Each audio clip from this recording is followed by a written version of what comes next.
Bonjour, ici Philippe Letellier-Martel d'Action Vitale. Bienvenue à La Rencontre, un balado où on aborde des sujets en lien avec la spiritualité, au conservatisme et à la politique québécoise. Aujourd'hui, j'ai vraiment un invité très spécial qui est un honneur, vraiment un honneur de le recevoir, Francis Denis. Euh, Si tu veux, je peux te laisser un moment pour te présenter comme tu le sens, de la façon dont tu sens la plus appropriée possible. Oui, c'est une joie aussi d'être parmi vous, Philippe L. Martel, ainsi que l'ensemble de vos auditeurs. Donc, qui je suis? Bon, j'ai plusieurs rôles, documentariste, écrivain, essayiste, directeur de la production vidéo à Libre Média, mais j'ai aussi d'autres émissions sur d'autres plateformes ou même postes de télé. Là, je pourrais nommer plusieurs. J'ai travaillé 7-9 ans pour Ciel et Lumière. J'ai travaillé, là, je suis à mon compte, je travaille pour des diocèses, je travaille pour toutes sortes d'organisations qui ont besoin de vidéastes, pas de producteurs et tout ça. Puis, je pourrais énumérer les projets. J'ai une grande série qui s'en vient, peut-être que ça va vous intéresser sur EWTN, qui s'en vient au printemps prochain. Il s'appelle Catholic Canada, Canada catholique, qui va justement faire un peu le tour, si on peut faire une telle chose, du catholicisme au Canada. Donc, j'ai visité des communautés, des ordres religieux, on a revisité l'histoire. Donc, tout ça dans 10 épisodes qui vont être diffusés au printemps prochain. Mais c'est ça. Donc, mais en même temps, je travaille pour KTO TV, toutes sortes de vraiment, c'est multiface, donc c'est difficile à résumer.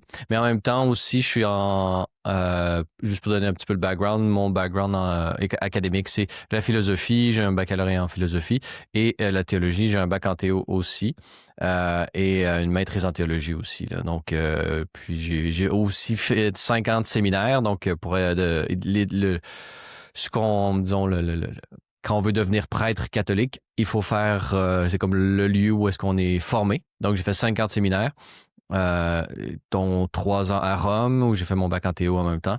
C'était vraiment une très belle opportunité là, de travailler, disons, à côté, faire mes études, une partie de mes études ecclésiastiques, on pourrait dire, là, à côté du pape à Rome. Bon, pour ceux qui sont déjà allés, j'imagine que vous connaissez un peu.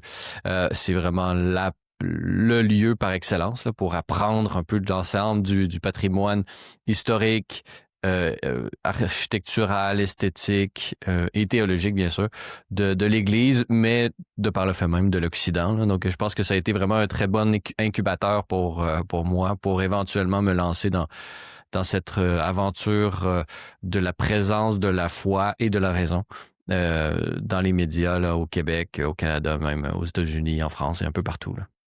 Wow! Très solide comme parcours. Donc là, OK, donc vous avez discerné, puis même vous pensiez devenir prêtre pendant au moins 5 ans. Ouais, c'est ça. Quelque C'est-à-dire chose que que vous avez. peut-être 6 même, parce qu'il y a l'année qui précède l'entrée, donc où est-ce qu'on est déjà en train de discerner, comme on peut dire. Mais non, c'est ça. Je dirais que on pourrait dire que c'est 5 ans de formation à la fois personnelle et académique. Donc, il y a les deux dimensions, là, et même dans mon cas, j'étais dans un séminaire international. Donc, pour ce qui est de Rome, parce que en fait, à l'époque, c'était le cardinal Ouellet qui m'avait envoyé étudier à Rome pour perfectionner, parce que j'avais déjà mon bac en philo en poche. Donc, je suis allé dans un collège international et là, on était plus de 100 séminaristes de 90 pays différents. Donc, c'est vraiment ça. C'est sûr que ça Wow. a donné, disons, une strate, on pourrait dire, supplémentaire de formation. Mais c'est vraiment, justement, le séminaire, c'est un lieu où est-ce oui, on fait de la théologie, mais aussi on fait du travail pastoral. J'ai travaillé, par exemple, dans des hôpitaux un peu partout en Italie, parce que c'est ça, le Québec, on pense que modernité égale ne pas avoir d'institution civile, disons, de foi. Mais c'est encore là, c'est ça. c'est une mécompréhension de l'histoire et de la réalité du monde entier. Là. Il y a pas aucune. Je pense qu'il n'y a aucun pays dans le monde, peut-être à part la Chine communiste ou la Corée du Nord, qui n'y a pas d'hôpitaux catholiques, ouvertement catholiques, ou des universités catholiques. Disons. Il n'y a pas un pays dans le monde qui n'a pas ça. Là. Puis dans les plus prestigieuses, on peut penser par exemple au Père de Sainte-Croix, ici à l'Oratoire Saint-Joseph, qui est la congrégation religieuse qui détient, entre guillemets, qui dirige, qui a fondé Notre-Dame, qui est une grande université aux États-Unis. Très connu notamment pour son équipe de football, mais pas que. Il y a des présidents Obama, il y a plusieurs présidents qui sont allés, ils ont reçu des prix, ils sont allés faire des speeches et tout ça. Donc, c'est ça, ce travail pastoral-là en Italie m'a permis de me rendre compte à quel point le Québec était isolé au niveau... Et l'Église du Québec, ou disons les relations entre l'Église et l'État au Québec étaient isolées dans leurs relations, au sens où il y avait il y avait quelque chose qui fonctionnait pas ici. On était passé d'une société complètement cléricalisée à une société complètement, entre guillemets, laïcisée, où, disons, où l'Église n'avait plus son mot à dire au niveau des institutions. Et là, ça a été comme un réveil là, graduel qui s'est fait. Donc, isolement institutionnel au niveau de la présence de l'Église dans la société québécoise actuellement, d'une part, et qu'est-ce qui permet d'arriver à un état de fait comme celui-là, sachant l'histoire de l'Église au Québec. Donc, ce n'est pas une Église nouvelle, c'est une vieille Église qui est là depuis le début. Et comment on en est arrivé là, ça a toujours été un questionnement qui a été très important là, dans ma réflexion, dans mes études. Puis si éventuellement, ça a amené au livre que j'ai publié en 2023, là, Une révolution pour rien. Donc, on va pouvoir en parler, mais c'est à peu près ça mon parcours. Donc, oui, discernement sur la possibilité de devenir prêtre, et finalement, ce discernement est arrivé à la conclusion que non, je n'étais pas appelé à devenir prêtre. OK. Ben là, franchement, vous avez fait une grande partie de mon travail là, pour la transition, parce que là, c'est exactement vers là qu'on se dirige, la question du livre que vous avez écrit il y a 2 ans à peu près. Une révolution pour rien, c'est un livre dans lequel, est-ce qu'on peut caractériser ça de sociologie, d'histoire? C'est un livre dans lequel vraiment c'est de haut niveau. J'ai commencé à lire, je suis un lecteur assez lent, mais je m'y suis mis. Dans les dernières semaines, c'est quand même de très haut niveau. Vous voulez parler en fait vous avancez une thèse par rapport à la Révolution tranquille que ce n'est pas arrivé en réalité. Ou que c'est vous êtes comme un révisionniste ou un négationniste de la Révolution tranquille, pour employer les termes incendiaires. Là. Mais donc là, juste pour commencer vraiment en douceur, c'est quoi la Révolution tranquille? Quelqu'un qui est peut-être même mais pas un Québécois, peut-être dans un autre pays ou qui n'est pas familier avec l'histoire du Québec, il ne sait pas c'est quoi la Révolution tranquille. Par où est-ce que vous commenceriez pour lui expliquer c'est quoi? Je commencerai par lui dire que c'est un peu le roman, ou disons, c'est une pièce centrale du roman national québécois. Donc, si on veut comprendre à la fois la réalité du régime politique, de la culture québécoise, mais aussi de l'image que se font les Québécois d'eux-mêmes, il faut passer par la Révolution tranquille pour pouvoir bien comprendre où est-ce qu'on se trouve. Maintenant, est-ce que la Révolution tranquille, puisque c'est un élément central, une pièce centrale du roman national, on le sait, les romans nationaux, entre guillemets, il y a toujours une part de vérité factuelle, mais il y a aussi de roman. Il y a un aspect romanesque ou même romantique à ces récits nationaux qu'on se donne. Et puis moi, j'ai rien contre le récit national. Au contraire, je pense que c'est une très bonne façon de comprendre un peuple. Et même les éléments mythologiques, moi, j'ai absolument rien contre ça. Même les éléments mythologiques qu'on peut considérer comme vrais, etc. J'ai pas de scientisme caché derrière ma prise de position par rapport à cet élément-là.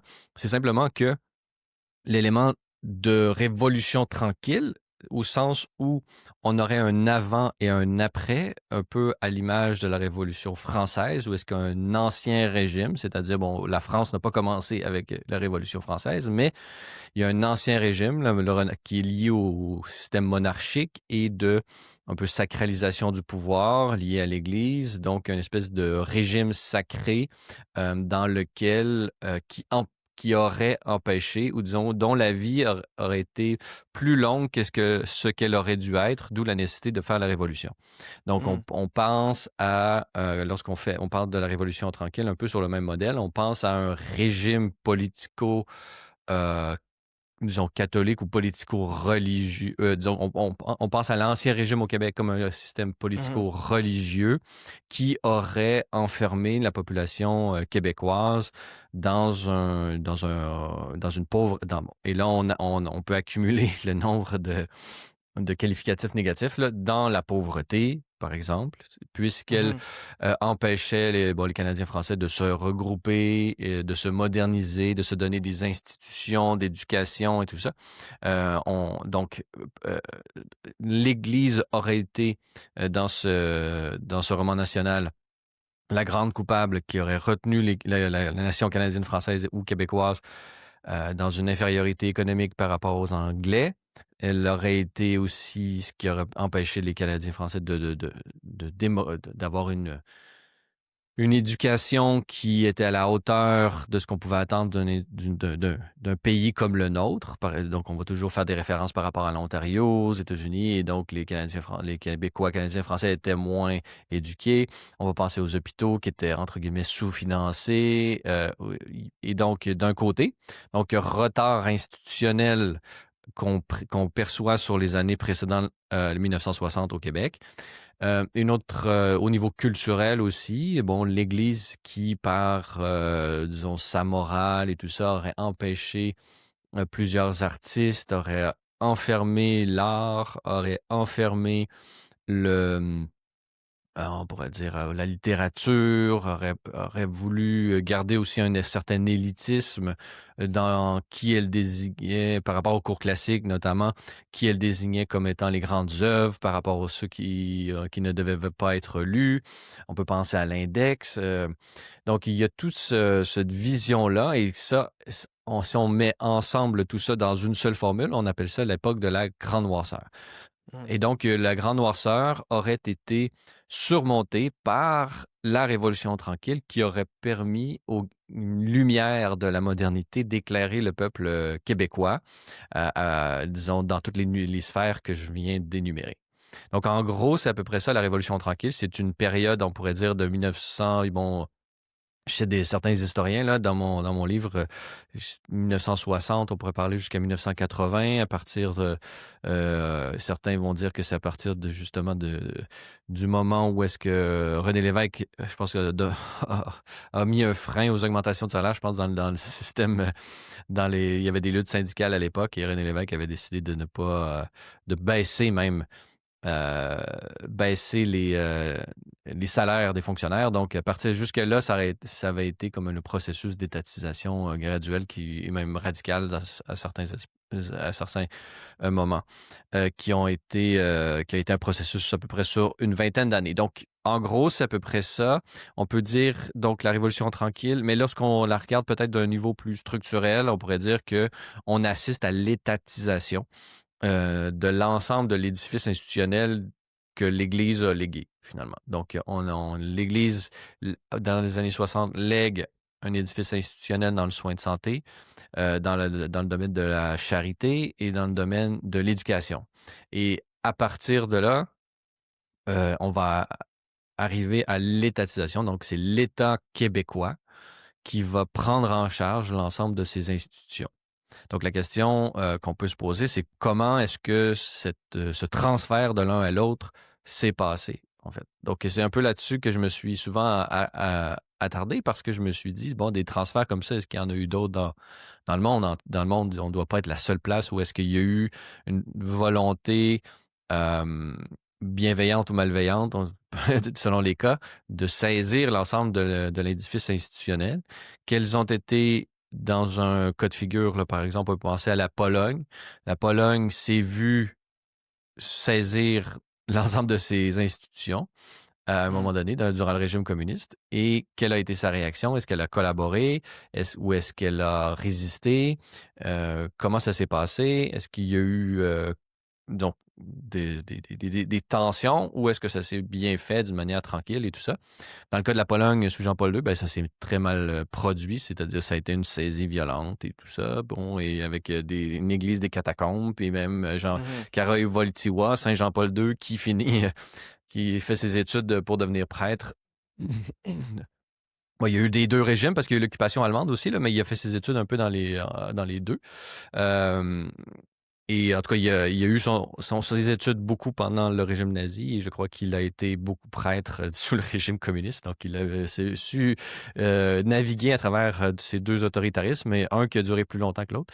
Mhm. Et ils ont manifestement combattu. Ils se sont fait saisir de force et, ils n'étaient pas d'accord avec ça. Donc, dès que la chape de plomb est disparue, ils ont récupéré ou ils ont refondé des universités, ils ont refondé des hôpitaux et tout ça. Donc, vous allez en Pologne aujourd'hui et vous trouvez un édifice institutionnel de l'Église. Donc, une présence de l'Église, oui, dans les lieux de culte, oui, dans la religiosité, oui, dans sa fonction spirituelle, mais aussi présente au sein de la société, dans ce qu'on appelle la société civile. Elle est présente parmi d'autres, parce que ça peut varier de pays à l'autre, là, de disons, l'importance institutionnelle de l'Église au sein de la société civile dépend des pays, mais elle est présente autant que la culture locale et disons, l'Église le permet.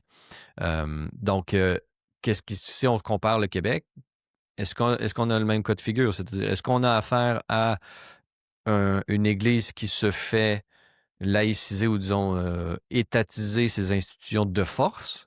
Non, vraisemblablement. Et donc, c'est un peu mon expérience à l'intérieur même du Mhm. clergé qui m'a permis de me rendre compte de ça, c'est que l'Église s'est pas fait voler ses institutions par l'État.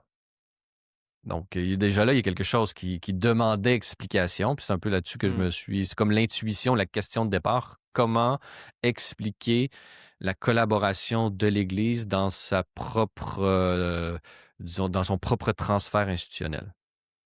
Mhm. Parce que je pense que c'est l'expérience de beaucoup de Québécois. Puis moi, le premier, là, qui a été élevé dans une famille culturellement catholique, ou en tout cas, moi j'ai été élevé culturellement catholique. Tu sais, on se fait raconter que dans l'histoire, les prêtres, l'Église avait été extrêmement conservatrice, puis opprimait les libertés, vraiment, c'est une espèce d'institution très, très anti-libérale. Puis là, je sais pas, je vais à mon catéchisme, ou à ma catéchèse, puis ma première communion, puis le prêtre, il a pas l'air si méchant que ça. C'est l'Évangile en Vra papier.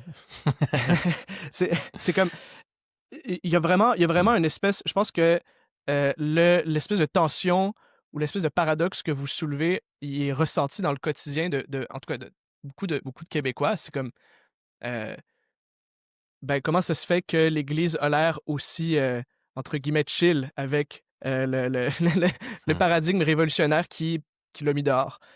Donc c'était ça le point de départ de votre réflexion. Puis je pense que c'est ça que vous avez écrit dans l'introduction de votre livre, que au moins je l'ai eu, là, au moins je me suis rendu là. Euh, et donc c'est ça, c'est comme le point de départ de votre réflexion. Puis là, peut-être on peut plonger plus profondément dans votre thèse. Selon vous, c'est quoi les plus grosses idées fausses, les idées reçues qu'on a d'habitude sur la Révolution tranquille? Ben, c'est justement, c'est-à-dire qu'il y a plusieurs. Bon, quand je me suis penché sur cette question de la Révolution tranquille, ce que je me suis rendu compte, c'est que bon, elle avait déjà. Parce que je voulais l'analyser, je partais de mon expérience, puis de ma disons, expérience de philosophe. Donc, c'est déjà teinté comme au niveau académique, là. Mais en même temps, c'est ça que je me demandais, c'est-à-dire qu'est-ce qui s'est passé. Donc là, je me suis attardé à toutes les interprétations qui avaient été présentées jusqu'ici de qu'est-ce qu'a été la Révolution tranquille. Et là, il y a des gens qui m'avaient précédé, des historiens qui s'étaient penchés sur la question. Et j'ai pu bénéficier un peu de sinon beaucoup, de leurs ouvrages et de leurs recherches.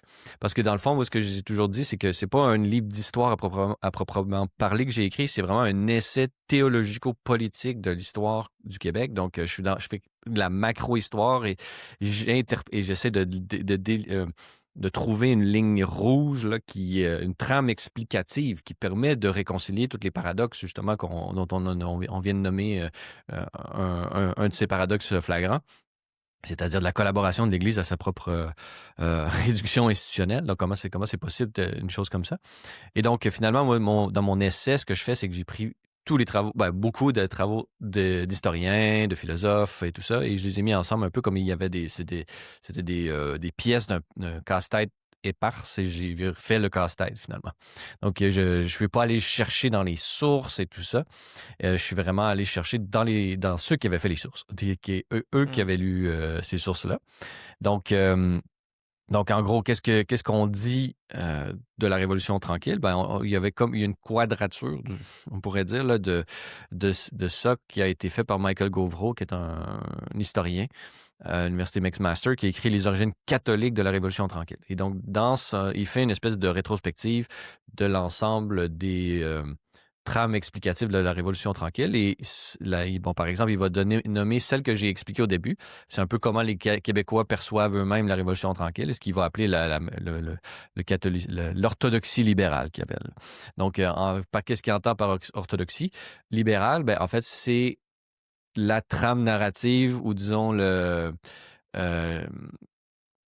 slogan de campagne du Parti libéral de Jean Lesage lors de son élection, qui finalement, avec son équipe du Tonnerre, qui a mis en branle un peu cette étatisation-là. Donc finalement, c'est un slogan de campagne électorale du Parti libéral qui est devenu, disons, qui est devenu une des trames importantes, une des pièces importantes du roman national québécois. Donc, pour ce qu'il contient de vrai et de faux. Donc, d'un côté, il faut prendre ce qu'il y a de vrai et il faut, disons, essayer d'avoir une distance critique par rapport aux éléments de propagande, entre guillemets, propagande électorale, là, qui est normale dans n'importe quel parti politique. Les gens veulent se faire élire, ils doivent présenter ils doivent justement présenter leur parti comme étant le plus à même à répondre aux besoins de la population. Donc, il n'y a pas de problème là-dedans. Mais en gros, il faut quand même dire, c'est un slogan de campagne électorale. Mm-hmm.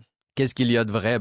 Est-ce que l'Église avait un pouvoir au Québec avant 1960 au niveau des choses temporelles? Oui, spirituelles, sur les consciences, mais aussi des choses temporelles par leur réseau institutionnel? Oui, donc on ne peut pas nier ça. Est-ce que disons, ce réseau institutionnel avait des accointances avec le pouvoir politique? Oui. Est-ce qu'il avait avec tous les partis politiques? Oui. Donc, déjà là, on vient complexifier un peu parce qu'on avait souvent associé l'Église seulement avec l'Union nationale de Maurice Duplessis, mais finalement, on se rencontre, notamment avec les travaux d'Alexandre Dumas, l'historien, que dans un de ses livres, on voit bien que l'Église et l'État, il n'y a pas de rupture avec Maurice Duplessis au contraire, il commence à y avoir une rupture avec Maurice Duplessis. Donc, les partis libéraux précédents, Adélaïde Godbout et l'autre Taschereau, ils étaient beaucoup plus enclin à se soumettre au dictat de l'Église que ne l'a été Maurice Duplessis. Donc, s'il y a un qui a tenu tête, entre guillemets, aux évêques dans leur volonté de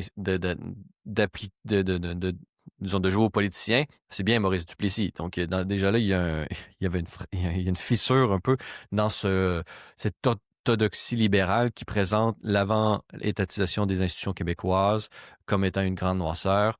Il y a déjà justement des choses qui ne fonctionnent pas. Et ça, c'est ce qu'on a appelé l'école révisionniste, en guillemets, j'aime pas le mot, là, mais entre guillemets, c'est au sens où il y a une panoplie d'historiens qui se sont mis à voir est-ce que, oui, la Révolution tranquille est une génération spontanée ou il n'y a pas plus d'éléments de continuité entre l'avant et l'après au niveau des institutions, au niveau de la politique et tout ça, qui ont été mis de côté par le roman national? Oui.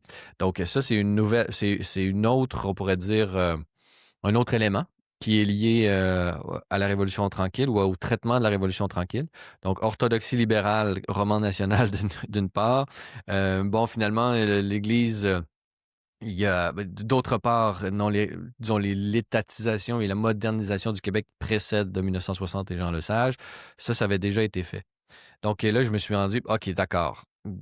Au niveau académique, disons, les deux continuités et ruptures sont bien représentées. Bon, le débat se fait assez bien.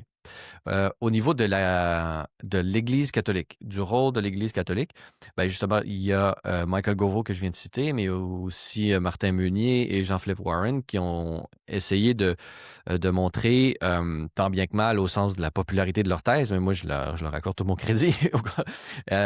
Ils ont très bien montré comment l'Église catholique et, disons, les courants intellectuels qui ont influencé la Révolution tranquille, c'est-à-dire l'étatisation, la laïcisation des institutions, ben, tout ça était déjà présent dans le personnalisme, par exemple, dans le courant chrétien, philosophico-chrétien. Emmanuel Mounier, par exemple, il a dans plusieurs courants, dans plusieurs politiciens, Pierre-Éliott Trudeau, par exemple, et tout ça, on C'est quoi retrouve... le personnalisme? Ben, le personnalisme chrétien, c'est justement cette vision. Bon, c'est un peu. On pourrait se répandre là-dedans parce qu'il y a plusieurs écoles, mais en gros, c'est de mettre la personne humaine au centre des délibérations. C'est l'importance de la personne. Donc, les choix personnels, la conscience personnelle et cette philosophie personnaliste dans le contexte chrétien va être très réfractaire, par exemple, à toute forme de conformisme. Et donc, on va opposer, disons, le personnalisme, c'est-à-dire assumer soi-même ses choix chrétiens. Ce ne sera plus fité un peu, pardonnez-moi l'expression, fité dans le troupeau. Il faut prendre la décision de l'acte de foi que nous devons faire. Donc, c'est un élément important du personnalisme pour avoir une relation authentique, pour avoir une foi authentique. Donc, ce personnalisme-là, et Vatican II, par exemple, va être très personnaliste à ce niveau-là, parce que à l'intérieur même de l'Église, Vatican II va arriver comme un moment où l'Église va percevoir que en modernité, nous ne pouvons plus être dans ce qu'on pourrait appeler la pastorale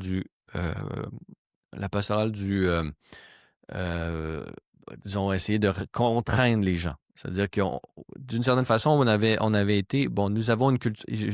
Imaginez, par exemple, vous allez dans les années 50, vous naissez dans un monde catholique, tout est catholique, les syndicats sont catholiques, vous allez à l'école catholique. Puis donc, vous pouvez, entre guillemets, vous laisser aller au courant, disons, au flot des événements.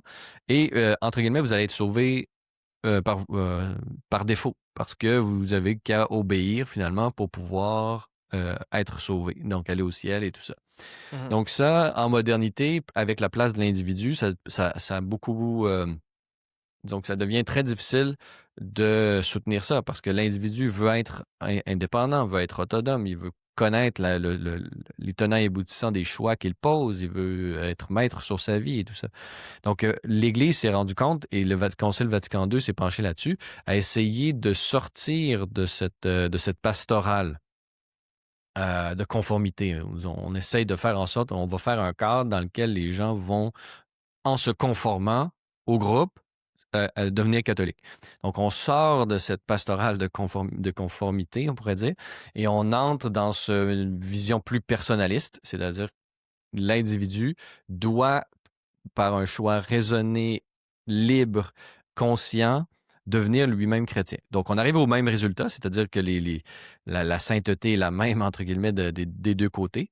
Vu de l'extérieur, un catholique qui vit avant ou après, on ne voit pas vraiment de différence dans son mode de vie, entre guillemets, mais intérieurement, il le vit de deux manières complètement différentes. Une, par conformisme, il va obéir au flot, et l'autre par choix volontaire assumé. Mais intérieurement, ça fait toute la différence. Donc, vous avez toute la différence entre le volontaire et l'obligatoire. Donc, Vatican II vient essayer de changer de paradigme. Mais c'est un paradigme qui avait sa légitimité, parce que, bon, on peut penser au Moyen-Âge, les gens n'étaient pas... L'individu n'avait pas toute sa place. Philosophiquement, c'était même pas possible de concevoir une société où l'individu était au centre et lui donner les conditions de possibilité de prendre ses choix par lui-même. On ne pouvait pas penser à ça au Moyen-Âge, ni 500 ans avant Jésus-Christ, ni, bon, etc.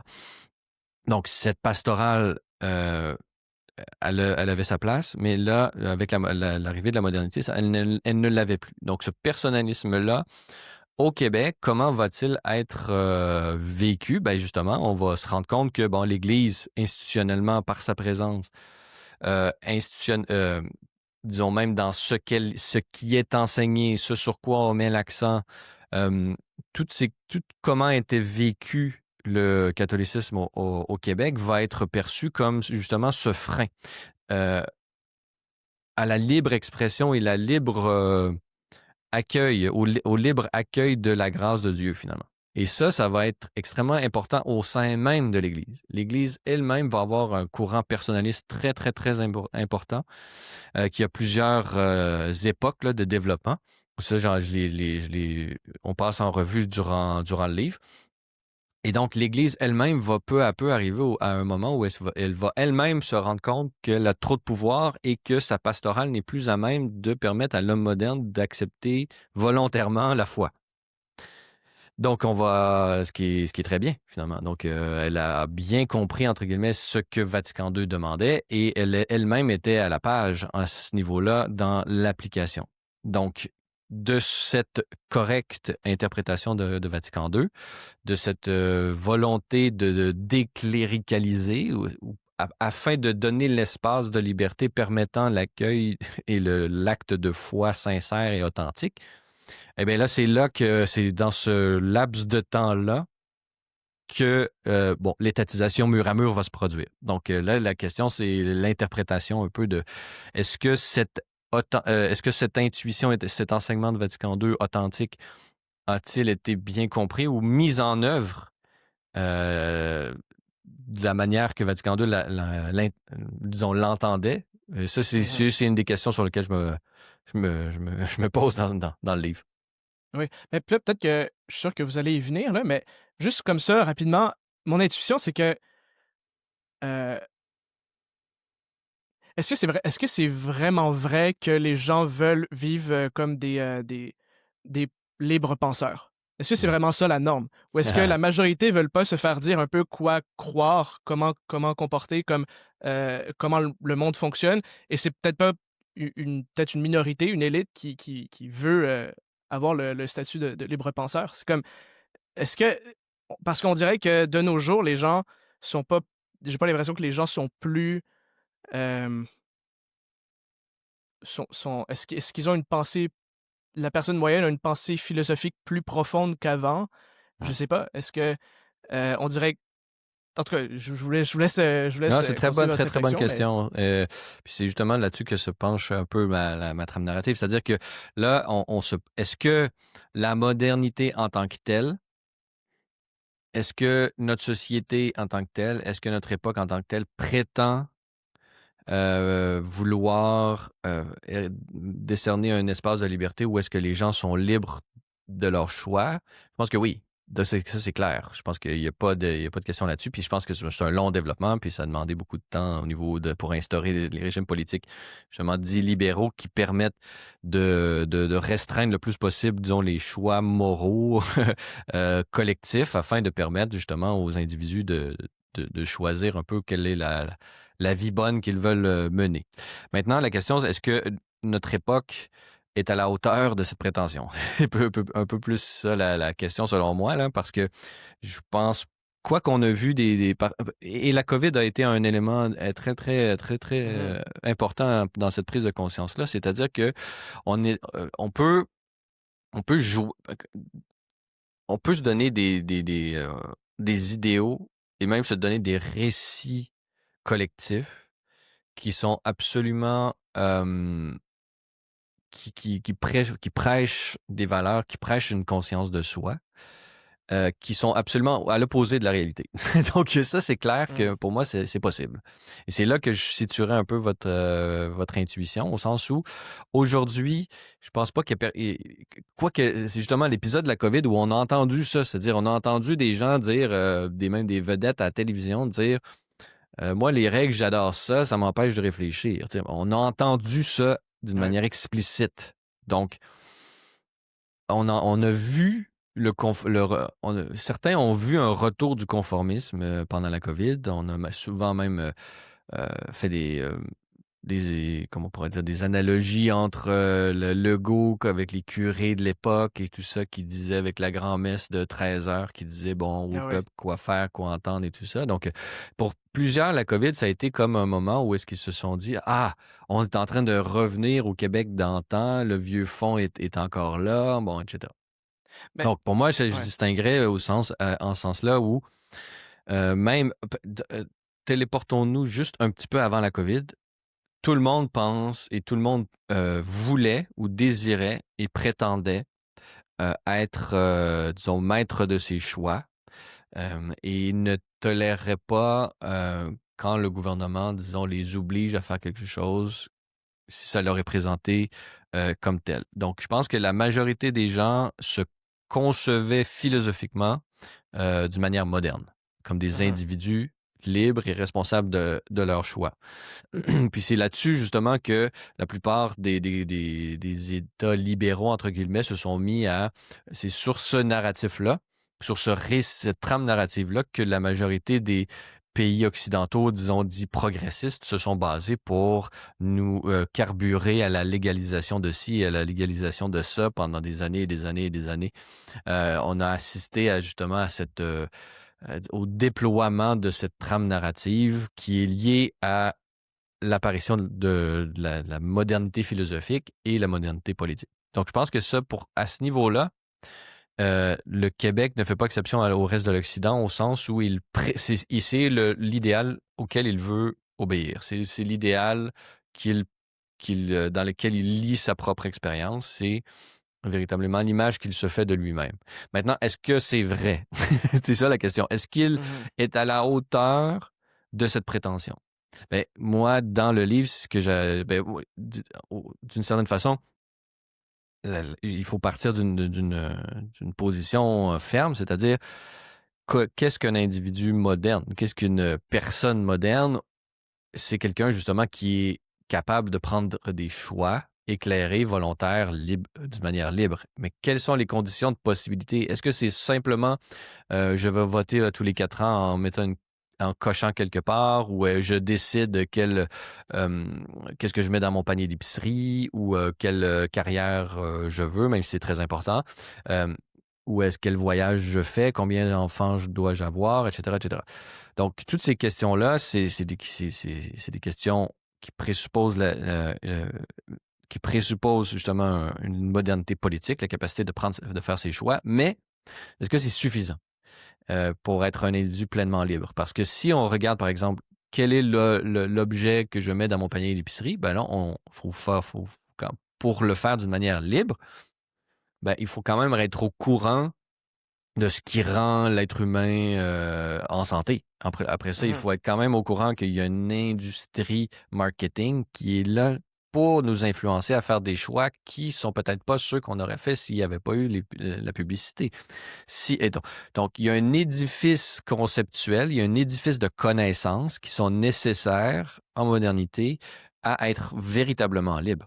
Et c'est un édifice qui est à la fois intellectuel, c'est-à-dire avoir les connaissances que on peut nous tromper, avoir les connaissances que être libre, c'est connaître la cause ultime, la cause finale, le pourquoi on fait les choses et comment ça s'insère dans l'organigramme qui est ma vie personnelle. Donc, ça, c'est absolument important. Donc, intellectuel et, on pourrait dire, volontaire. Donc, l'édifice des vertus, c'est-à-dire lorsque lorsque ma raison me dicte que je dois prendre telle décision, je dois faire tel choix, mais j'ai des obstacles financiers ou j'ai des obstacles de mise à l'écart social ou je dois faire œuvre des vertus qui me permettent d'agir librement. Donc, par exemple, je pourrais savoir, je vais prendre des exemples, il y en a des millions, mais savoir que, par exemple, faire acte ma conscience me dit pendant la COVID que le vaccin n'est pas nécessaire pour moi qui n'a aucune cause de morbidité, par exemple, qui n'a aucun, on pourrait dire, possibilité de me mourir, disons, statistiques, de mourir de ce virus, Mhm. etc., etc. Donc, je sais que pour moi, c'est pas bien. Maintenant, accepter le fardeau de dire non lorsque vous avez un édifice politico-médiatique qui met une pression telle que j'ai besoin de faire œuvre de courage pour pouvoir y résister et même risquer des choses comme l'emploi pour certains, etc., etc. Ouais. Eh bien là, on voit comment les connaissances, la décision n'est pas suffisante. Ça prend aussi la volonté et la vertu assez forte pour dire non, je décide volontairement de dire non à la pression qui m'est mise. Donc, donc il y a comme un peu ces deux choses-là, sont ces deux conditions personnelles pour être des individus modernes, des individus libres, capables de faire des choix éclairés et tout ça. La COVID, pour moi, a été un exemple qui a montré que le peuple québécois en général ne possède ni l'un ni l'autre, en gros. Ouais. Et pour terminer, et puisqu'il il n'a ni l'un ni l'autre, comme les révolutionnaires tranquilles nous disaient que le Canadien français pré-révolution tranquille n'avait ni l'un ni l'autre, finalement. Et donc, je me suis dit, ah ben là, est-ce que la trame temporelle entre la COVID et la grande noirceur, est-ce que finalement, est-ce qu'il y a eu une éclaircie? Est-ce qu'on a vécu un moment de lumière temporaire?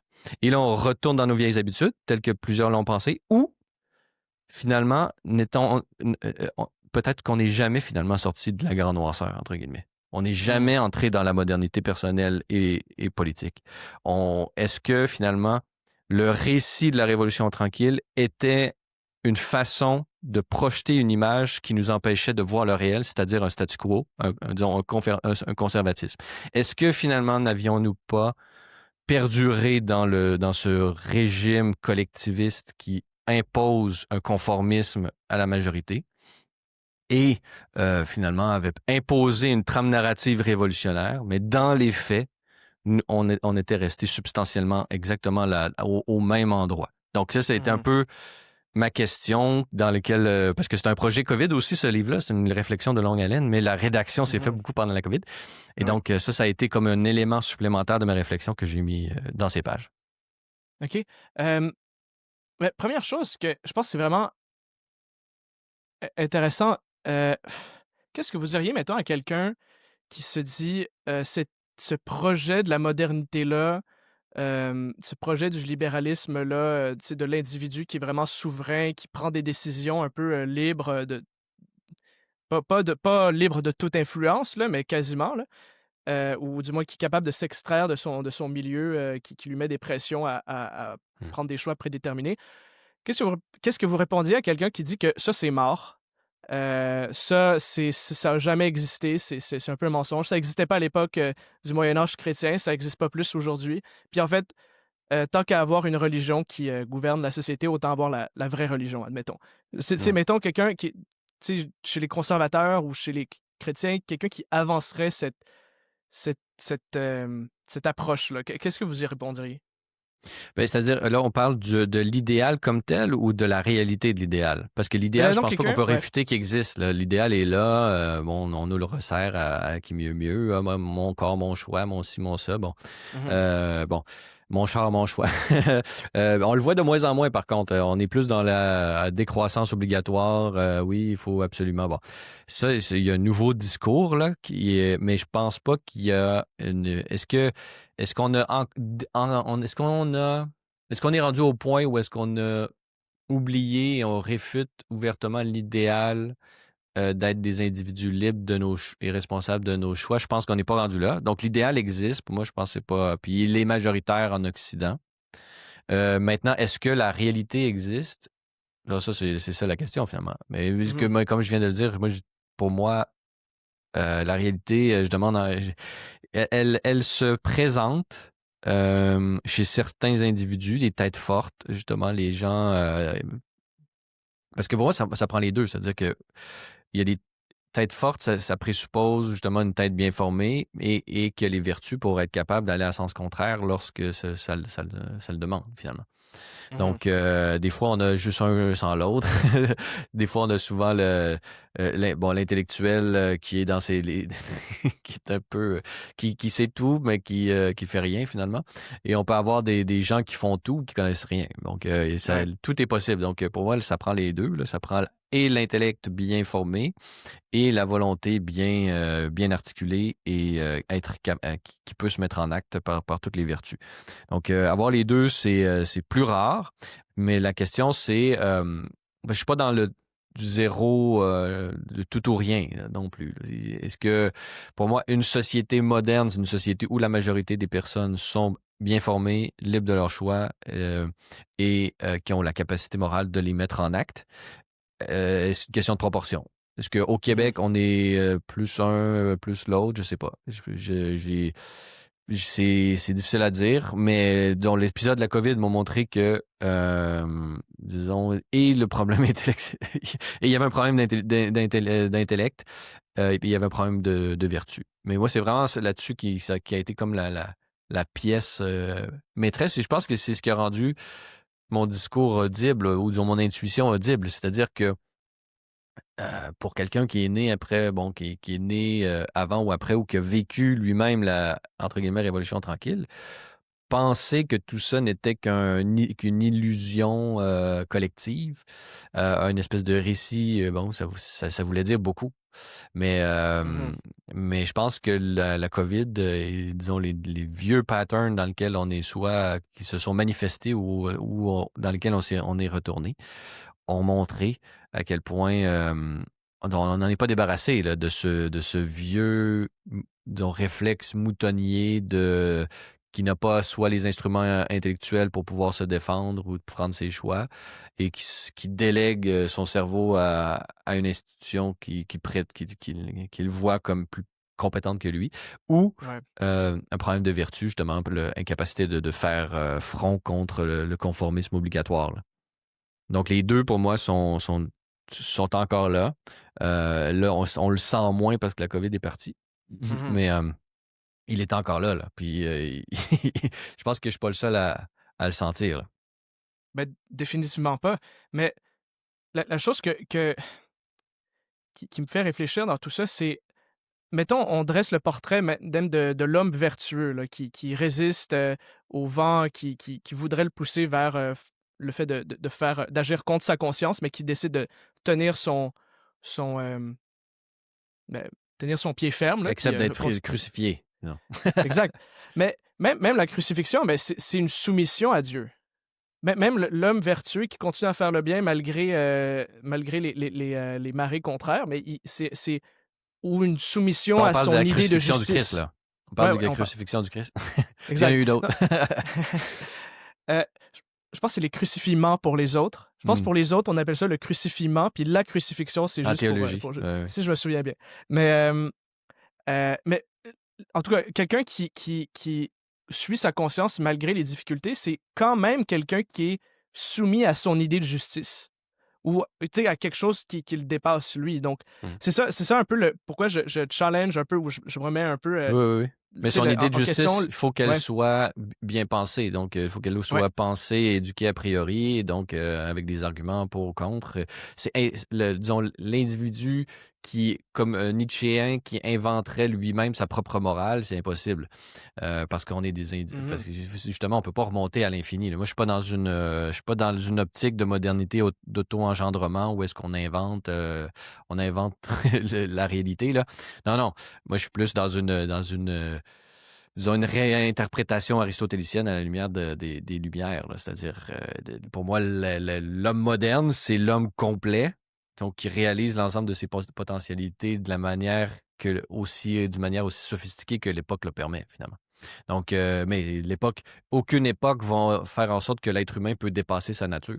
Mhm. Donc, et qu'il va pouvoir faire des choix au-delà de sa propre nature. Il y a, par exemple, l'être humain est la liberté est basée sur un déterminisme. Donc, l'être humain n'est pas libre d'être libre. Il est libre naturellement. Il est obligé d'être libre parce que c'est sa nature. Donc, il y a plusieurs éléments fondamentaux qui sont déterminés en s'assoyant sur la nature humaine. Donc, il n'y a aucun problème. On ne peut pas décider de ne pas vouloir...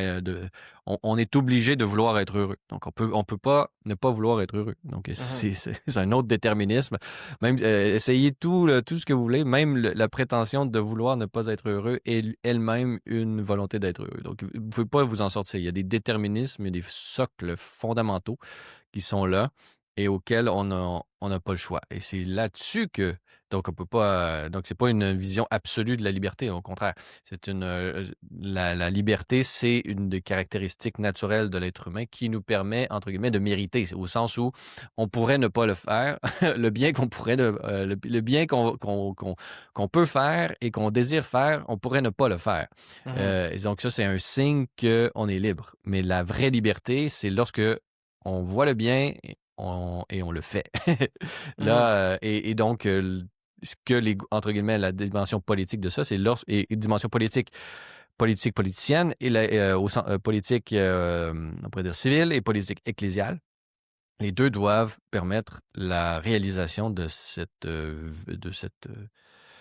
élément fondamental de la nature humaine qui est la liberté. Donc, comment par exemple, la politique et la religion peuvent-elles rendre l'être humain plus libre? Ben, ils peuvent le faire, mais ils ont des techniques communes, puis ils ont des techniques aussi qui divergent. Par exemple, une technique commune, ça va être l'enseignement. Donc, et la religion et l'Église et le gouvernement ont en commun une mission éducatrice, qui ont des dimensions différentes.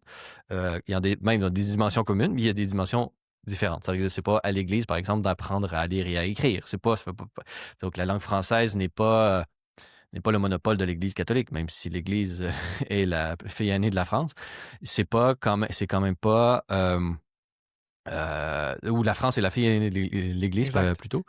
Donc, c'est pas le rôle de l'Église, entre guillemets, d'apprendre à lire et à écrire. Mais ça ne veut pas dire qu'elle n'a pas de mission d'enseignement. Quel est le propre de l'enseignement de l'Église? Ben, c'est l'enseigner les moyens de salut, c'est comment être catholique, comment être ci, comment être ça, comment agir disons, comment faire ses choix en concordance, en union avec le Christ pour être saint, pour dire une phrase fondamentale de la morale, de la théologie morale catholique. Ça, c'est l'Église. Maintenant, est-ce que lorsqu'on fait ça, on devient des bons citoyens?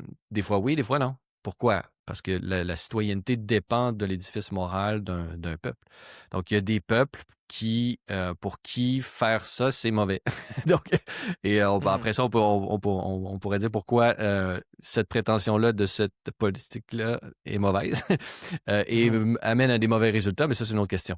Donc, le politique, par exemple, au Québec, ben, il doit apprendre à lire, à compter, à faire ci, à faire ça. Bon, c'est très bien. Et enseigner certains rudiments de la citoyenneté, mais il ne peut le faire d'une manière moderne qu'en suscitant la liberté. Donc, il ne peut le faire d'une manière pas donc, on pourrait dire de la même manière que la crainte de Dieu est le début de la sagesse, on pourrait dire que la crainte, entre guillemets, de l'État et de la police est le début de la sagesse citoyenne. Donc, pour quelqu'un qui n'est pas assez vertueux pour savoir qu'il ne faut pas rentrer son char dans l'autre que lorsqu'il nous, lorsqu'il nous fait un pied de nez sur la route. Donc, ce n'est pas bien de faire ça. Donc, celui qui n'est pas capable de savoir par lui-même qu'il ne faut pas qu'il ne faut pas qu'il le fasse, ben, heureusement, nous avons la police pour l'obliger à ne pas le faire. Bon. Et à subir les conséquences si jamais il le fait. Donc, disons que dans une société vertueuse, entre guillemets, il n'y aurait pas de police, mais moi, je prétends pas à la possibilité, c'est impossible que ça arrive. Mais pour suivre le raisonnement, pour bien le comprendre, on pourrait dire que le but de la police, c'est de faire en sorte qu'il y ait un strict minimum de la loi qui est respecté dans le but de favoriser les actes libres. Et plus la loi est coercitive, ben, ça montre que plus la population n'est pas vertueuse, entre guillemets, dans un cadre législatif vertueux, bien sûr. Donc, en tout cas, tout ça pour dire que la modernité... mais je comprends ce que vous voulez dire, parce que le conservatisme veut, avec disons, sa juste compréhension de la loi et de l'ordre, c'est très bien. On le comprend. Et lorsqu'on regarde le réel, ben, on voit que beaucoup de nos concitoyens, par eux-mêmes, ils ne connaissent pas, n'ont ni étudié la philosophie, ni étudié la théologie. Ils sont nés dans un conformisme et ils ont de la peine, beaucoup de difficultés à ne pas y obéir. Ben là, on se dit, ben voilà, il y a un conformisme, il est là de toute façon. Ça fait 200 ans que les lumières philosophiques nous sont, entre guillemets, parvenues. Les gens sont, entre guillemets, très souvent pas à la hauteur. Donc, finalement, disons, cet idéal-là vaut-il la peine de... Est-il réaliste et tout ça? Ben, je pense qu'on peut avoir une vision théorique. Théoriquement, je pense que c'est réaliste au sens où c'est pas one size fit all, là. C'est pas une même mesure pour tout le monde. C'est-à-dire que tous doivent atteindre le plus qu'ils peuvent y arriver. Donc, Mhm. et donc, ce serait ça la mesure. C'est-à-dire que personnellement, où est-ce qu'on est chacun. Il y a des éléments positifs, là. Je pense que si on va dans la rue, oui, bon, il y a une certaine décadence de la société puis de la moralité sociale, mais en même temps, la société se tient quand même en majorité toute seule sans que la police soit tout le temps là pour dire aux gens quoi faire. Donc, je pense qu'il y a quand même une assez grande proportion des décisions des individus, des citoyens au Québec qui sont prises volontairement, Mhm. disons à la hauteur de leur capacité.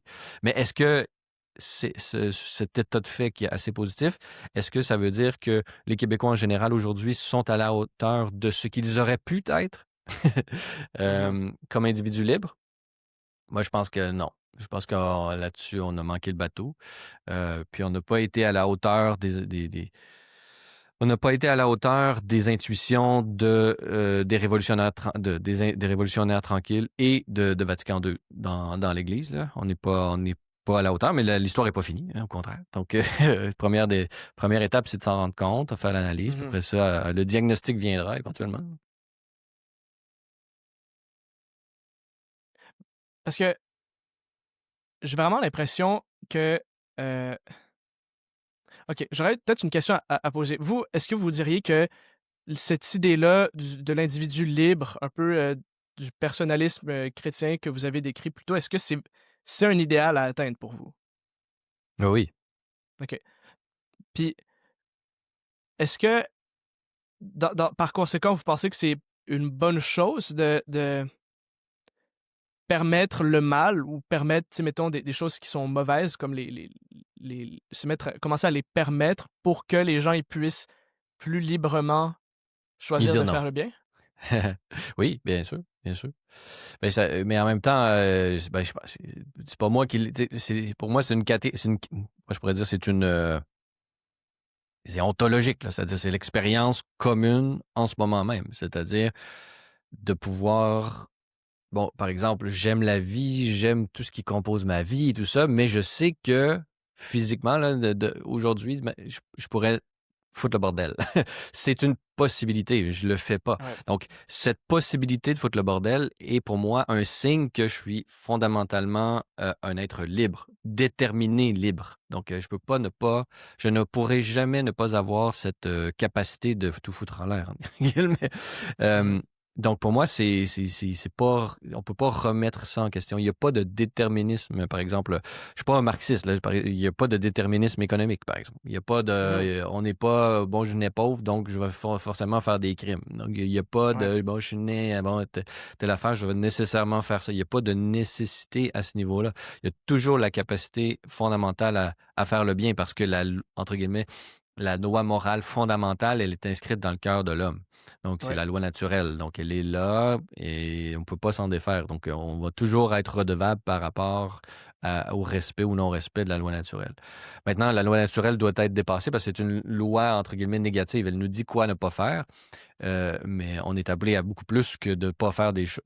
On est appelé à beaucoup plus qu'être nuisible. Donc, on est Mhm. appelé à d'être utile, et finalement d'accomplir la gloire de l'humanité qui est l'union à Dieu pour l'éternité, finalement. Donc, Mhm. pour moi, c'est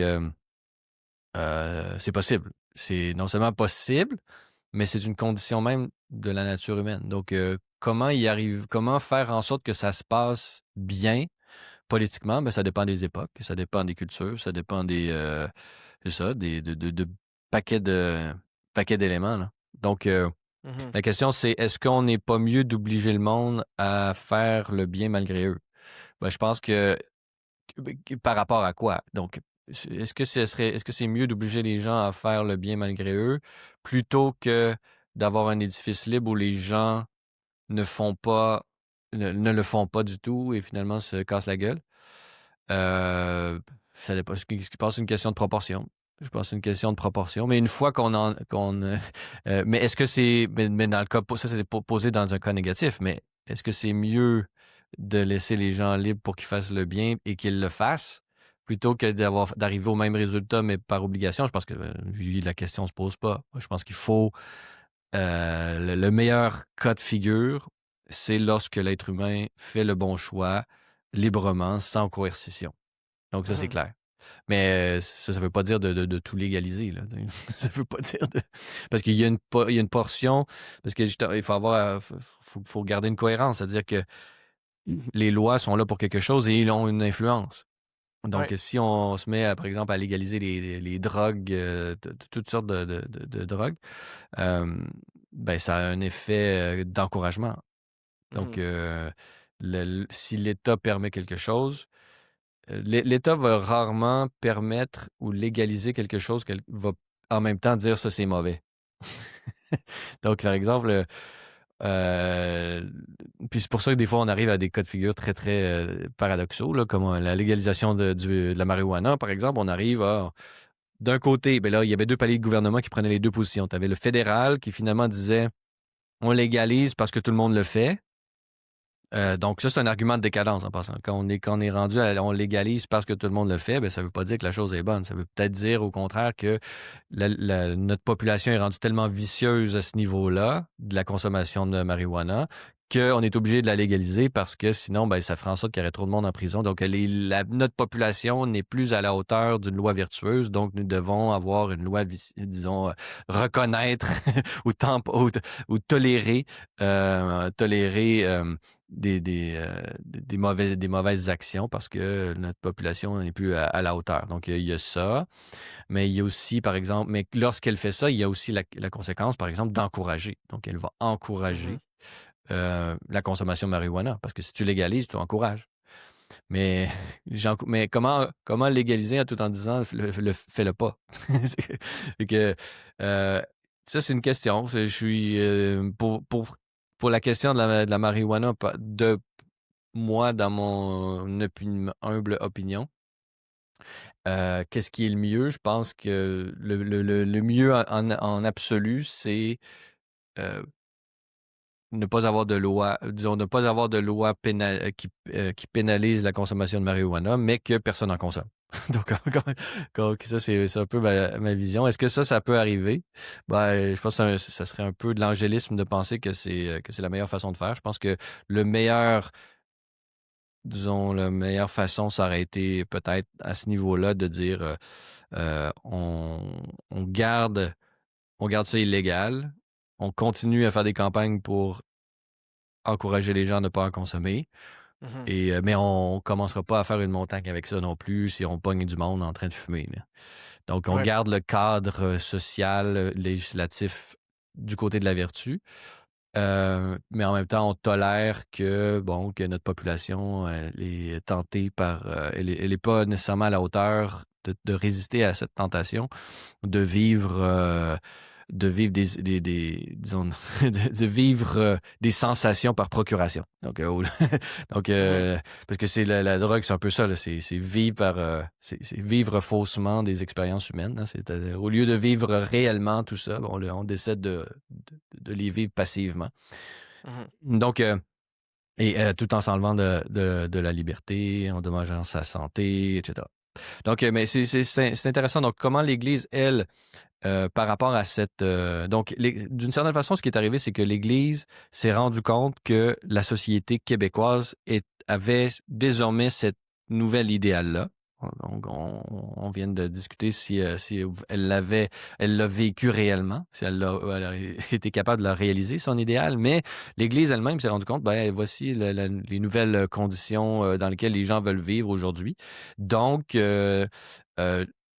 disons, acceptons de lui obéir. En gros, là, c'est acceptons cette nouvelle façon de faire. Donc, c'est ce qu'elle a fait dans sa pastorale. Donc, elle a tout laissé. Elle a arrêté d'obliger le monde à faire quoi que ce soit. Donc, ça, c'était déjà quelque chose de bien. Maintenant, dans la manière de faire, peut-être qu'elle aurait pu... Parce que les gens étaient habitués à se faire dire quoi faire. Donc, on peut pas rendre les gens libres comme ça. Même s'ils prétendent vouloir être libres et de se faire arrêter de dire quoi faire, ça veut pas dire qu'ils vont nécessairement le faire. Donc, il y a une différence entre l'idéal qu'on se donne et la réalisation de cet idéal. Et surtout si on n'a pas l'habitude culturelle d'être libre. Donc là, on avait une population québécoise qui dit « Nous voulons être libres, nous voulons arrêter. » Donc, curé, arrêtez de nous dire quoi faire. Nous sommes capables de, entre guillemets, être chrétiens par nous-mêmes. Disons, accepter de continuer à... Bon, c'est pas ça qui a été dit, là. En gros, c'est nous, ce qui a été dit dans notre cas, c'est nous sommes capables au Québec d'être des bonnes personnes par nous-mêmes. On n'a plus besoin de l'Église. Et là, comment devenir des bonnes personnes? Ben, ça, tout était là, finalement. Tout le renversement s'est passé à disons, chrétien, c'est-à-dire on est sauvés, on est des pécheurs sauvés. Donc, finalement, notre salut, on y coopère, mais il vient d'ailleurs, il vient pas de nous, à une vision plutôt pélagienne, où est-ce que là, ben, nous sauvons par nous-mêmes en devenant des bonnes personnes. Et qui va maintenant décider qui est une bonne personne? Ben, puisque ce n'est plus l'Église, ben, ça va être une autre institution, et en l'occurrence, l'État. Donc, ce qui est arrivé, c'est un peu ça, c'est-à-dire que le vide que l'Église a voulu laisser pour responsabiliser les gens, pour leur permettre de vivre une spiritualité pleinement assumée, pleinement libre et tout ça, ben elle s'est d'une certaine façon tassée, mise de côté. Elle s'est elle-même disqualifiée. Elle est partie. Et finalement, ben, c'est l'État qui a pris toute la place. Et tout ce que l'Église avait de mauvaises habitudes par rapport à comment faire sa pastorale, ben, l'État l'a copié totalement. Donc, finalement, c'est l'Église. L'État est arrivé. Moi, je dis toujours, c'est pas l'Église. On n'a pas assisté à un transfert des institutions de l'Église à l'État. Pour moi, de la manière dont je le montre dans le livre, c'est l'Église cléricale avec sa pastorale de restriction, de conformité, qui s'est métamorphosée donc, en État. Donc, c'est vraiment juste l'apparence qui a changé, mais c'est la même institution. Substantiellement, on est passé d'une église, on pourrait dire, auto-sécularisée à un État-église, mais c'est la même chose. Donc, pour moi, il n'y a pas cette état. Puis ça se voit aussi dans le langage employé. À l'époque, on parle de modernité, modernisation, mais si on veut être précis dans ce qui s'est passé, c'est pas modernisation, c'est étatisation. Mais on a dans le langage des révolutionnaires tranquilles, on associe, c'est un synonyme pour eux. Étatisation est modernisation. Mais c'est pas ça. Il y a d'autres modernités possibles que l'étatisation tout azimut du monopole ecclésiastique. Donc il y avait OK, oui, on peut avoir une portion d'État plus importante, mais il faut laisser plus de place à la liberté, à la société civile. Mais c'est pas ça qu'on a fait. Nous, on a vraiment passé d'un monopole clérical à un monopole étatique. Mais pour moi, la paix monopolistique montre la continuité du régime. Et donc, cette continuité du régime, il n'y a pas eu de vacuum où est-ce que les gens, OK, d'accord, il n'y a pas l'Église se désengage de l'éducation, donc nous, société civile, fondons des écoles. Non, ça a été État, on assimile le corpus institutionnel, on le garde comme tel. Ça n'a pas été justement une prise en charge par la société civile du laisser-aller un peu que l'Église aurait pu faire. Puis l'Église est un peu coupable aussi parce que l'Église n'aurait pas dû laisser l'ensemble de ses institutions. Elle aurait dû garder au moins une université au Québec.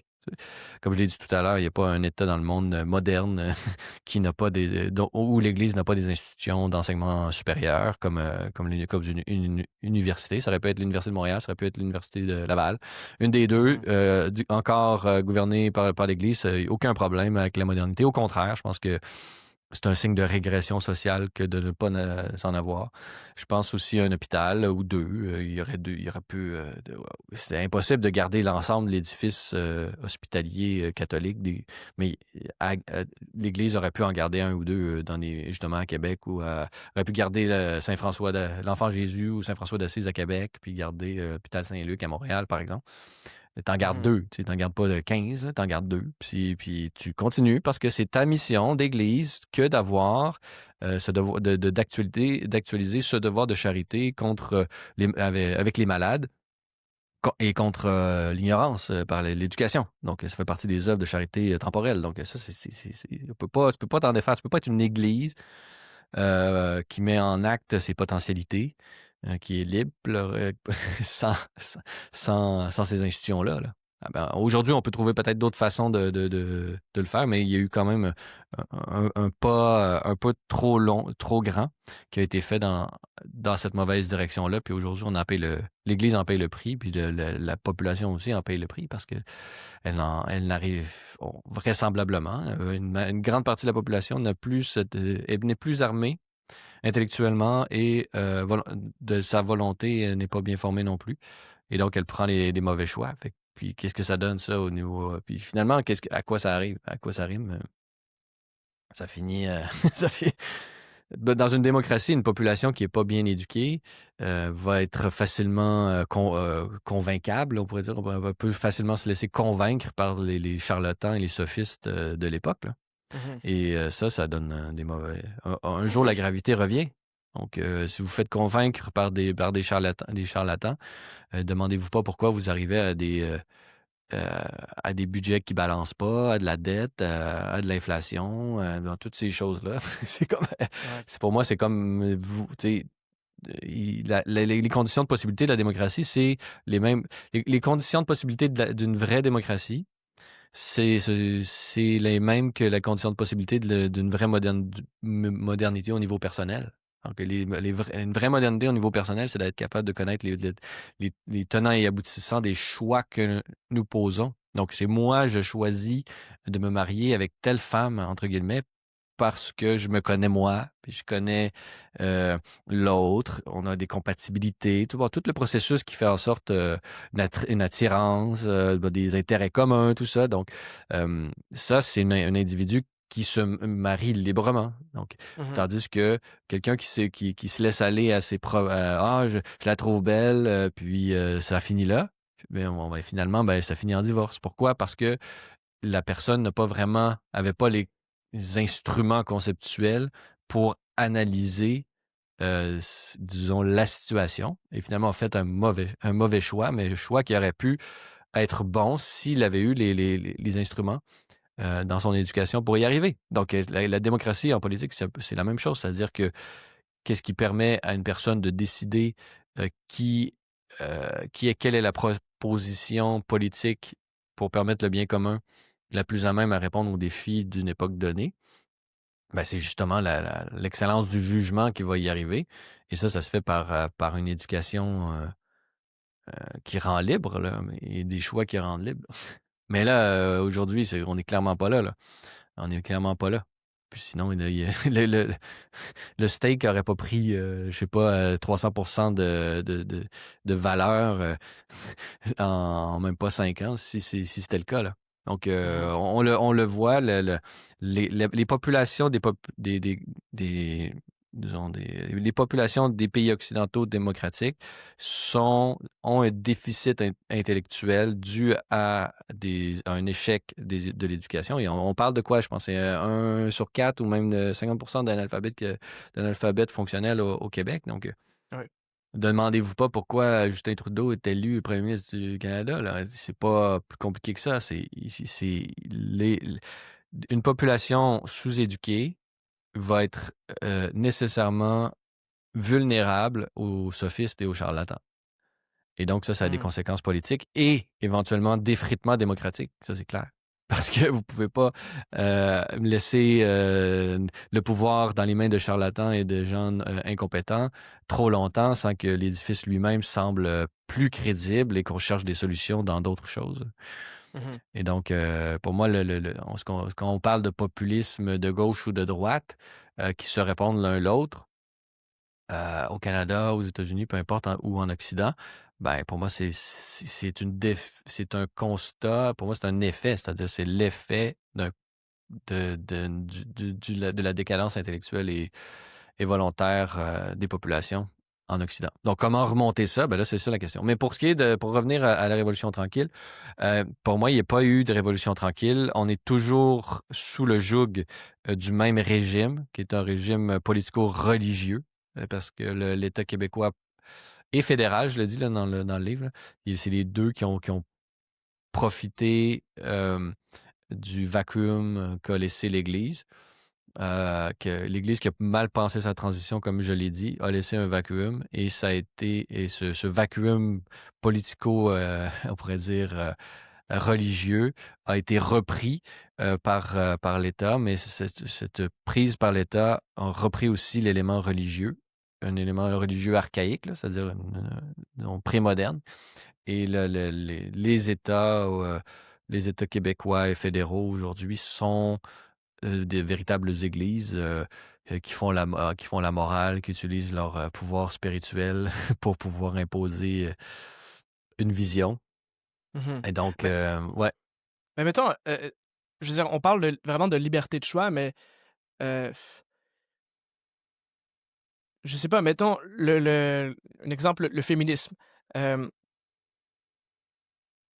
de ma courte expérience au Cégep du Vieux-Montréal, là, j'ai appris que tu sais, le féminisme, de mes professeurs qui ont endossé cette idéologie-là, c'est pas tant par rapport à laisser le libre choix à la femme de décider de vivre un mode de vie traditionnel ou non, mais c'est vraiment déconstruire le patriarcat. C'est ça le but. Selon les féministes radicales, là, peut-être pas toutes, mais un Mais exemple de parce que ça, je dans ce sais pas, cas-là, mais c'est parce que dans ce cas-là, le patriarcat est perçu comme justement l'ordre qui empêche à la féminité de s'émanciper dans l'espace public. Mais c'est ouais. toujours une volonté émancipatoire qui est derrière. Mhm. C'est une Mais occurrence, là. Toutes les idéologies modernes sont basées sur cette volonté émancipatoire qui est d'un côté une volonté émancipatoire qui va s'incarner dans une lutte du dominé contre le dominant. Ça mhm. se voit dans le riche contre le pauvre, la femme contre l'homme. Ouais. Bon, ça se voit dans toutes les sphères, mais dans tous les cas de figure, bon, il y a des sensibilités pour chacun des autres, puis il y a du vrai dans chacun de ces, dans toutes ces descriptions-là. Maintenant, ce sont des réductionnismes dans tous les cas. Donc, ce sera toujours des réductionnismes. Est-ce que des Mhm. dominants existent? Est-ce que des dominés existent? Oui. Ouais, je suis totalement d'accord. Ouais. Mais est-ce que ça épuise le réel? Ben non. Ça Mhm. n'épuise pas le réel. Donc, consacrer sa vie à une doctrine qui n'épuise pas le réel, pour moi, je pense que ça peut difficilement être un lieu d'émancipation, justement. Parce que Mhm. la seule et unique émancipation, c'est l'émancipation globale de la personne, on pourrait dire holistique, là. Donc, il y a du vrai, là. Je veux dire, est-ce que les hommes ont déjà abusé de leur pouvoir ou, disons, Mhm. du pouvoir symbolique de la masculinité dans l'histoire qui a empêché aux femmes de s'émanciper telles qu'elles auraient pu l'être? Oui, ben oui.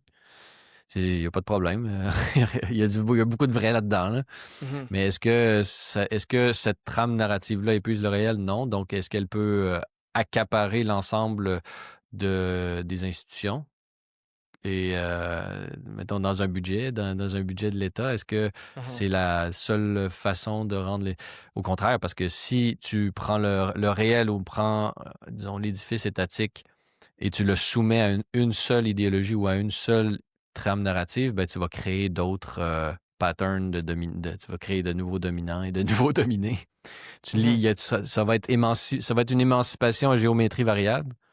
Et finalement, ben, ce sera plus une opération émancipatrice. Ça va Ouais. être juste un déplacement du dominant puis du dominé, là. Mais par exemple, c'est rendu interdit dans le code civil du Québec pour une femme de, par exemple, prendre le nom de son mari.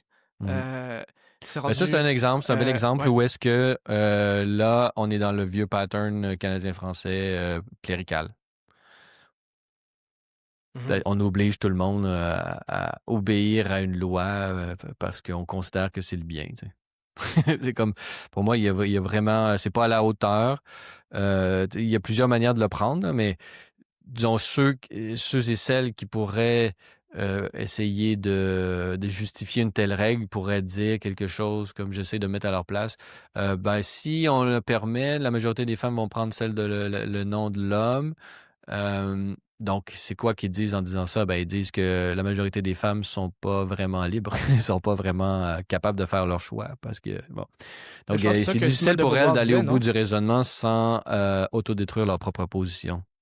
Mais c'est pas un peu ce que Simone de Beauvoir disait, c'est comme on doit même pas laisser la liberté à la femme d'avoir le choix entre une carrière ou une vie à la maison, parce que sinon, il y en a trop qui vont choisir d'être à la maison.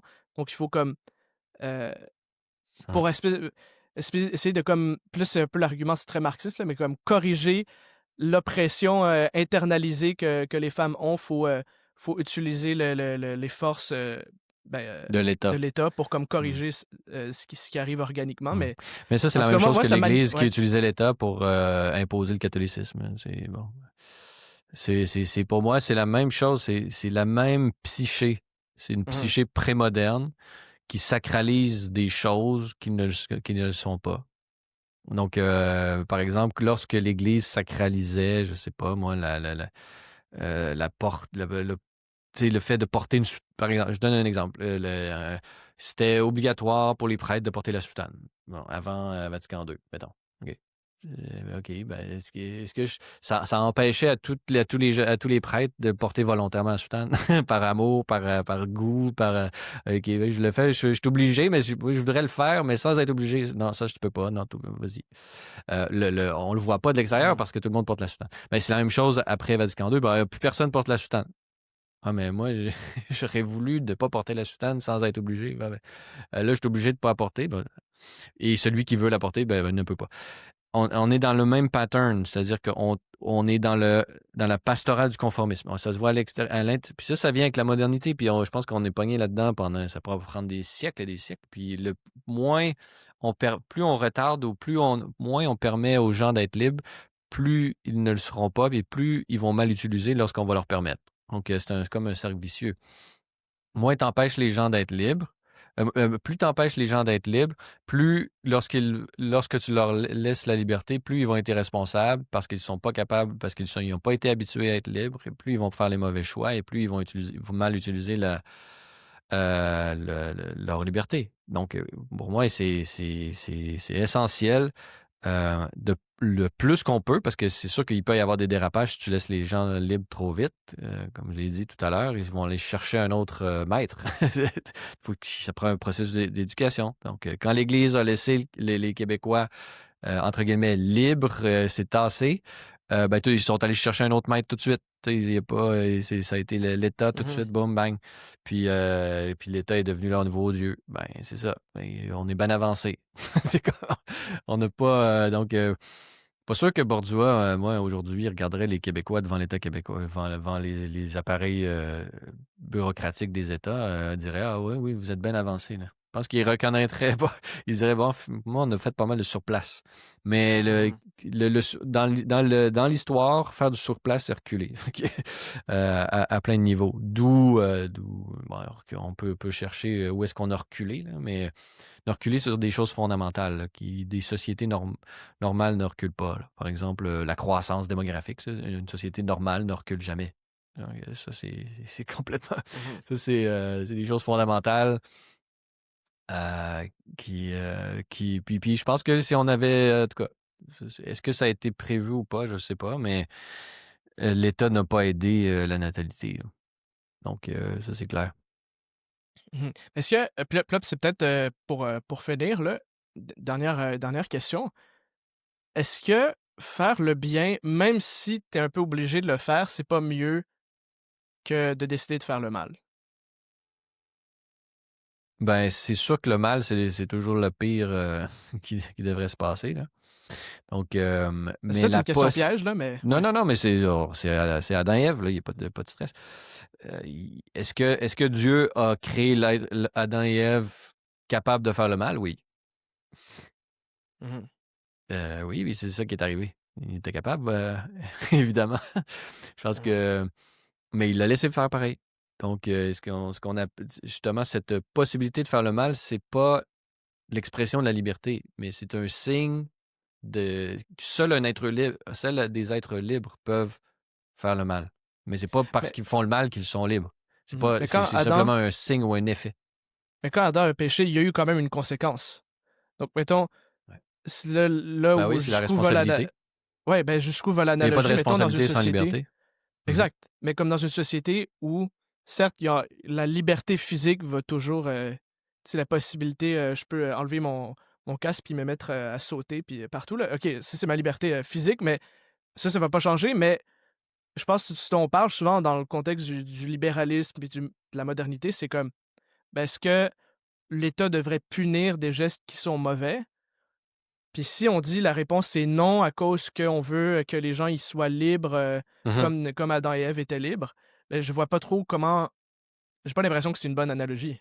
Non, c'est-à-dire que c'est pas un absolu. C'est-à-dire qu'il y a des choses que l'État doit empêcher. Mais est-ce qu'il doit y avoir, dans le cas catholique, par exemple, est-ce que l'État doit empêcher ce qui est considéré par l'Église comme mauvais? Ou le permettre, tu sais, ça peut aller dans les deux sens. Mais je pense qu'il y a du plus et du moins, ça dépend. L'Église considère comme mauvais de tuer un être humain. Ouais. Ben, la loi pénale pense la même chose.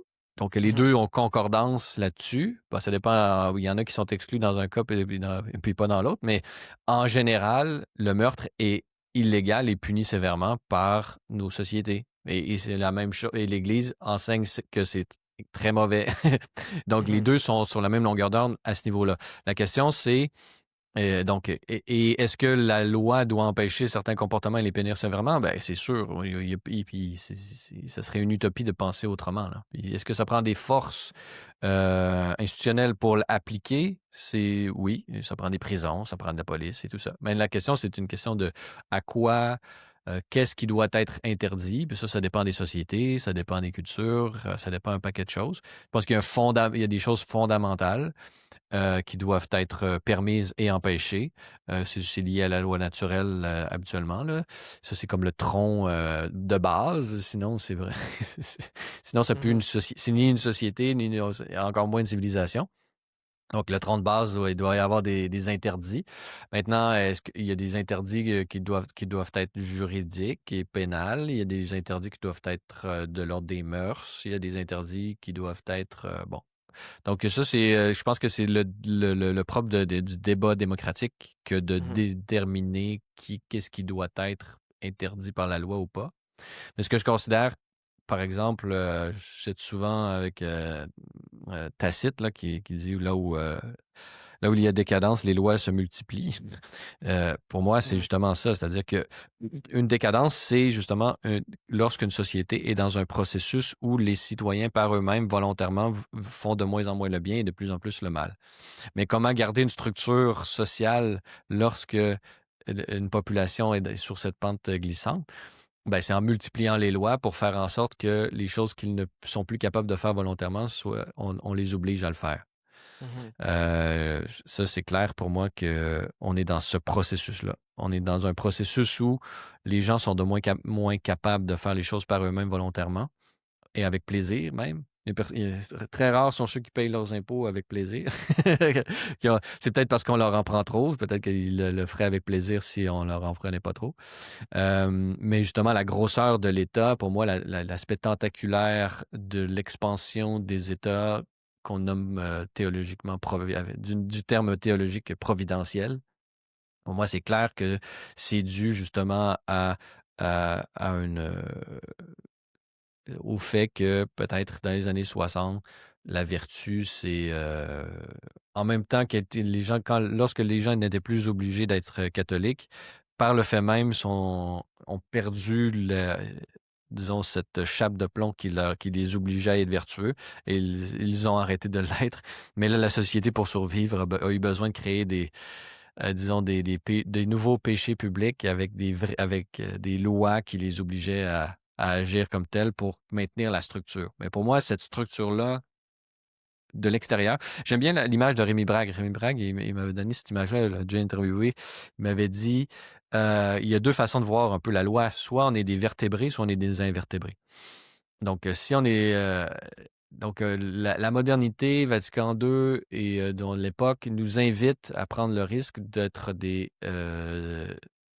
c'est des vertébrés. Donc, avoir nos os à l'intérieur, ce qui nous rend beaucoup plus movibles, beaucoup plus souples, beaucoup plus rapides. Mais ça nous rend plus fragiles, ça nous rend plus... tandis que des vertébrés, c'est justement ceux qui ont les os à l'extérieur, comme des carapaces, qui viennent maintenir un peu... donc, qui vient maintenir de l'extérieur. Donc, il faut passer de ce maintien de l'extérieur au maintien à l'intérieur.